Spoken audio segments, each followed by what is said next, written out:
ఉన్న బంగారాన్ని విడిపించి ఆ రోజు ఆన్లైన్ రేటుకే మేము కొంటాం. Sharma gold company. నమస్తే రమ్మగారు. నమస్తే చెయ్య. రమ్మగారు, మనకి తొలి ఏకాదశి వస్తుంది. మరి ఏకాదశి యొక్క విశిష్టత, ఆ రోజు అనుసరించాల్సిన విధి విధానాలు ఇంకొకసారి మాట్లాడుకుందాం. ఏటా చెప్పుకునేది మళ్ళీ చెప్తాం. ఈ నెలలో జూలైలో 3 ఏకాదశులు వచ్చినాయి జయ. అవును, 2వ తారీఖు వచ్చింది, రేపు 17వ తారీఖు తొలి ఏకాదశి వస్తుంది, మళ్ళీ నెలాఖరు 30వ తారీఖు కూడా ఇంకో ఏకాదశి, 3వ ఏకాదశి వస్తుంది. చాలా రేర్ గా ఆ వస్తుంది. 3 ఒకే నెలలో రావడం కొంచెం రేరే. మాసం అంటే మాసాల్లో అని అనటానికి వీల్లేదు. ఈ మన ఆషాఢంలో వచ్చే 2 ఏకాదశులు ఇందులోనే ఉన్నాయి. జ్యేష్ఠంలోని ఇచ్చే 2వ ఏకాదశి కూడా ఈ నెలలోనే వచ్చేసింది. 3 ఉపవాసాలు వచ్చినాయి. తొలి ఏకాదశి అంటే దేవశయని ఏకాదశి అంటారు. శయనైకాదశి దీని పేరు. విష్ణుమూర్తి ఈరోజు శయనంలోకి వెళ్తాడు, ఆయన పడుకుంటారని చెప్తారు. అయితే విష్ణుమూర్తి పడుకుంటాడు అంటే మానవులకి నిద్రాకాలాలు పెరుగుతాయి, రాత్రిళ్ళు పెరగటం మొదలవుతుంది. మామూలుగా మనం చెప్పుకుంటామా, వర్షం శీతాకాలం రాత్రిళ్ళు పెద్దవవుతాయి. ఇప్పటి నుంచి నిద్రా సమయం పెరుగుతుంది, ఇది లెక్క. అయితే ఉత్తరాయణ పుణ్యకాలం అని మనం ఎక్కడి నుంచి చేసుకున్నాము, జనవరి 15వ తారీఖు మకర సంక్రమణం నుంచి ఇక్కడ దాకా ఉత్తరాయణం అని చెప్పుకున్నాం. అవును, మహాద్భుత చరిత్రుడైనటువంటి భీష్మ పితామహుడు కూడా ఉత్తరాయణం వచ్చేదాకా ప్రాణాలు నిలిపి ఉత్తరాయణంలో ప్రాణం త్యజించాడు ఆయన. అంత పుణ్యకాలమైన ఉత్తరాయణం కంటే ఆటే పుణ్యకాలం కాదు, దేవతల నిద్రా సమయం అని చెప్పబడే ఈ దక్షిణాయన కాలంలో వస్తుంది ఇది తొలి ఏకాదశి. ఇక్కడి నుంచి దక్షిణాయన మొదలవుతుంది. కానీ ఇప్పుడు ఎక్కువ ఉపాసనలు, ఎక్కువ పూజలు, ఎక్కువ పండుగలు కనపడతాయి మనకి. మన పండుగలన్నీ ఇప్పుడే కదా, తొలి ఏకాదశితో మొదలు ఎన్నో పండుగలు ఈ తొలి ఏకాదశి అని చెప్పడంతో ఇక్కడి నుంచి మనకి దేవతల నిద్రాకాలం. అందుకని ఉపాసన పెంచాలి, విధానాలు మారాలి, నిద్రా సమయం పెరుగుతుంది, ఇది లెక్క. అయితే తొలి ఏకాదశి అంటే ఏకాదశి ఎవరు? ఏకాదశి మురాసురుడితోటి విష్ణుమూర్తి యుద్ధం చేస్తూ అలిసి ఒకంత విశ్రాంతి తీసుకునే సమయంలో మురాసురుడు విజృంభించి మీదకొస్తే అతనిని ఎదుర్కోవడానికి విష్ణుమూర్తి శరీరంలో నుంచి బయటకు వచ్చినటువంటి స్త్రీ శక్తి స్వరూపమే ఏకాదశి. అందుకని ఏకాదశి నాడు ఉపవాసం ఉంటే విష్ణు ప్రీతికరము అని చెప్తారు. విష్ణువుని రక్షించింది ఆ శక్తి, ఆయనదే, ఆయనలోంచే పుట్టింది. ఆయన విశ్రమించినప్పుడు ఆయనలోంచి పుట్టింది బయటికి. అయితే ఈ మురాసురుడు బియ్యంలో దాక్కున్నాడని అందుకని ధాన్యం తినకూడదు ఈ రోజున అని ఒక పద్ధతిని పెట్టారు. అందుకని ఉపవాసం కింద పెట్టారు. ఖచ్చితంగా ఈ రోజున అన్నం తినకుండా ఉండాలి అని. అన్నానికి భిన్నం ఏదైనా ఓపిక లేని వాళ్ళు తినచ్చు. మనకి ఆరోగ్యరీత్యా కూడా ప్రతి నెల ఒక 2 లేదా 4, 5 రోజుల పాటైనా మనం ఆహార స్వీకారం చేయకుండానో లేదా ఆహారం తక్కువగా తీసుకునో గనక ఉంటే ఆరోగ్యానికి మంచిది. ఏకాదశి అంటే ఏం చేస్తాం, ఏకాదశి రోజంతా ఉపవాసం ఉండి ఆహార స్వీకారం తగ్గించుకుని ఏదైనా పళ్ళో ఫలమో తింటాము, మన నీళ్ళు ద్రవ పదార్థాలే తీసుకుంటాము. ద్వాదశి నాడు తెల్లవారి పారణ చేస్తాం, ద్వాదశి పారణ భోజనం తీసుకుంటాం. దీంతో పాటుగా మనం ఈ ఉపవాసం చేసిన సమయంలో భగవంతుని సమీపంలో వసించే మార్గాన్ని కూడా ఆ రోజు అనుసరించాలి. ఏదైనా విష్ణునామ సంకీర్తన, భగవన్నామ సంకీర్తన తీసుకోవటం చేయటం, ఇక్కడ మనం విష్ణువుతోటి ఉన్నట్టు అన్నమాట. మర్నాడు ఉదయం ఎవరినైనా ఒక బ్రాహ్మణునో ఓ ముత్తైదువునో మనకు అవకాశం ఉంటే వారిని భోజనాన్ని పిలిచి వారికి భోజనం పెట్టి తర్వాత మనం భోజన స్వీకారం చేస్తే మంచిది. ద్వాదశి పారాయణకి రమ్మని ఎవరైనా పిలవచ్చు మీకు అవకాశం ఉంటే. అవకాశం లేకపోతే మనం వంట చేసుకుని మనమే దేవుడికి నివేదన చేసుకుని మనమే భోజనం చేసి ఎవరికైనా ఏమంటారు మనం పొత్తర్లు ఇవ్వటము, మోయనివ్వటము, తర్వాత దాన్ని స్వయం పాకం ఇవ్వడము మంచిది చేయగలిగితే. ఇది ఈ కాలంలో కుదరాలి కదా. సమీపంలో ఎవరైనా దేవాలయం ఉండి అర్చకులు ఎవరైనా దొరికినా, మీకు దగ్గరలోనే బ్రాహ్మణులు ఎవరైనా దొరికినా, లేదా నేను అవన్నీ చేయలేను, నాకు వాటి మీద నమ్మకం లేదు, ఎవరో ఒకరికి భోజనం పెట్టండి. అది మనం చేయగలిగిన పని కదా, చేస్తే మంచిది. ఇప్పుడు ఈ కాలంలో ఇక్కడి నుంచి మొదలుపెట్టి, ఎప్పుడు తొలి ఏకాదశి నుంచి మొదలుపెట్టి కార్తీక శుద్ధ ఏకాదశి, ఉత్థాన ఏకాదశి దాకా, అంటే ఇప్పుడు శయన ఏకాదశి, అది ఉత్థాన ఏకాదశి, 4 నెలల కాలాన్ని చాతుర్మాస్యంగా చెప్తారు.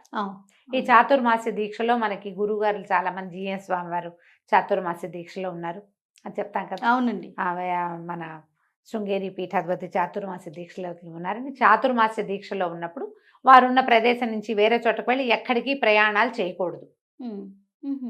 ప్రయాణం చేయకుండా ఉంటారు. ఎందుకంటే ఇది వర్షాకాలం వస్తుంది, ఈ కాలంలో ప్రయాణాలు మంచివి కాదని పాత రోజుల్లో ఈ నియమం పెట్టి ఉండొచ్చు. మామూలు మనలాంటి వాళ్ళు కూడా చాతుర్మాస్యం చేసుకోవచ్చు. చాతుర్మాస్యం ఈ 4 నెలలు విష్ణువుని పూజించే విధానం. రోజు విష్ణుమూర్తికి అభిషేకం చేయటం ముక్తి లభిస్తుందట. రోజు తులసితోటి అర్చన చేయటం, నందివర్ధనం పువ్వులతోటి అర్చన చేయటం, ప్రతిరోజు చాతుర్మాస్యంలో దేవాలయ దర్శనం చేయటం, ప్రతిరోజు విష్ణు సహస్రనామ పారాయణ చేయటం, శివపారాయణ కూడా, శివనామం కూడా. ఇది ఓన్లీ విష్ణువుకే అని చెప్పడానికి ఏం లేదు. చాతుర్మాస్యంలో శివదీక్ష కూడా, శివనామ స్మరణ చేసుకోవచ్చు. పంచాక్షరి ప్రతిరోజు విధిగా ఎన్నిసార్లు చేయాలని, ప్రతిరోజు గాయత్రి చేయటం, ఇలా ఏదైనా ఈ చాతుర్మాస్యంలో ఎవరైనా చేయొచ్చు. చాతుర్మాస్య దీక్ష ప్రత్యేకంగా తీసుకునే వాళ్ళు ఏంటంటే దీనికి కుల మత వయో విచక్షణ ఏమీ లేదు. గృహస్థులు తీసుకుంటారు, వాళ్ళకి అవకాశం ఉంటుంది. మొదటి మాసం అంటే ఇప్పుడు తొలి ఏకాదశి నుంచి మళ్ళీ నెల దాకా కూరలు తినరు, 2వ నెలలో పెరుగు తినరు, 3వ నెలలో పాలు తీసుకోరు, 4వ నెలలో ఏ పప్పు దినుసులు తీసుకోరు. ఇది ఇది నియమం. ఈ నియమం. దీంతో పాటుగా మనం ఏం చేయొచ్చు చాతుర్మాస్యంలో, ఇవన్నీ మనం పాటించలేము. మనం పాటించగలిగేవి కొన్ని ఉన్నాయి.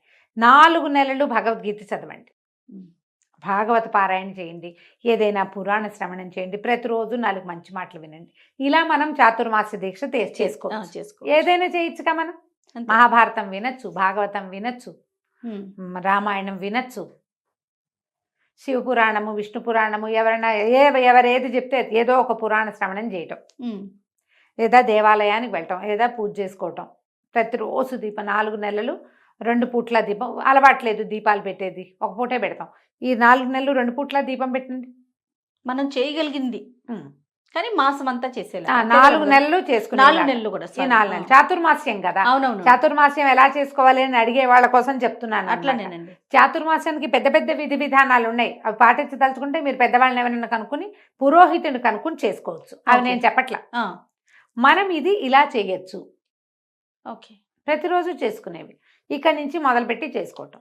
మనం తొలి ఏకాదశికి వస్తే, తొలి ఏకాదశి నాడు పేలపిండిని నివేదన చేసి తీసుకుంటారు. పేలపిండి అంటే పేలాలు, జొన్నలు వేయించి, బియ్యం పేలాలు వడ్ల పేలాలు కాకుండా జొన్న పేలాలు చేస్తారు ఎక్కువగా. జొన్న పేలాలు చేసుకోవటము.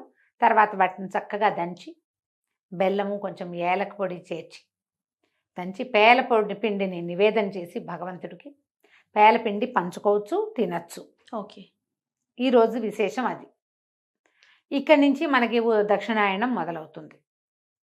ఇది ఎప్పటిదాకా ఉంది? మళ్ళా జనవరి దాకా, జనవరి 15వ తారీఖు దాకా ఈ దక్షిణాయనం నడుస్తుంది. ఈ లోపల ఇప్పుడు ఈ మాసం అయిపోగానే శ్రావణం వస్తుంది. శ్రావణం అంతా పూజలు.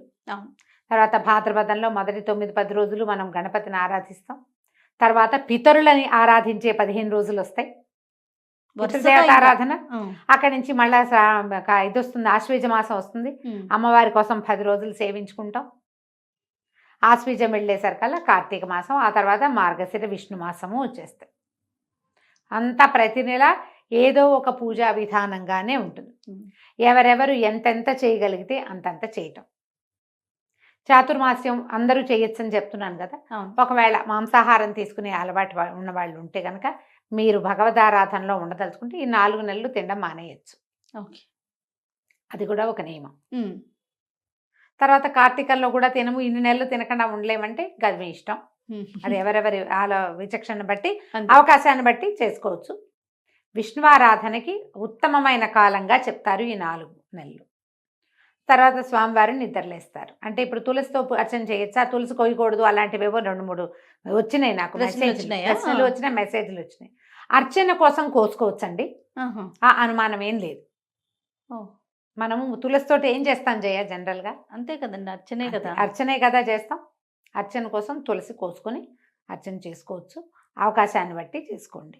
ఈ తొలి ఏకాదశి నాడు ఉపవాసం ఉండటం, మర్నాడు వచ్చే ద్వాదశి నాడు పొద్దునే ద్వాదశి పారాయణ చేసుకుని ఎవరికైనా భోజనం పెట్టడం, ఏదైనా మీ అవకాశాలను బట్టి దేవాలయ దర్శనాలు, దేవాలయ దర్శనం చేసుకోవడం. ఏకాదశి నాడే చాలా హడావిడిగా ఉంటాయి దేవాలయాలన్నీ.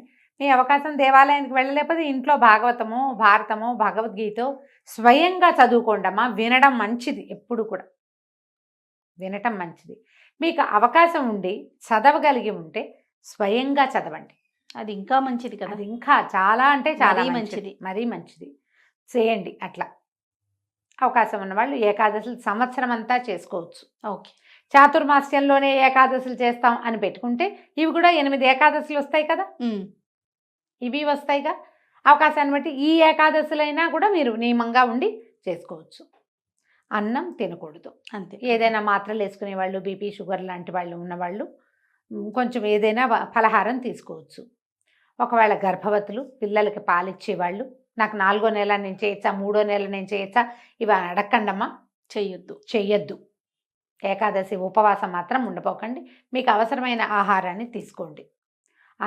అనారోగ్యంతో ఉన్నవాళ్ళు, మంచం మీద ఉన్నవాళ్ళు, బాలింతలు, చంటి పిల్లలు, తల్లులు, వీళ్ళని బలవంత పెట్టకండి. అత్తగారులు, భర్తలు మీరు చేయగలిగితే మీరు చేసుకోండి.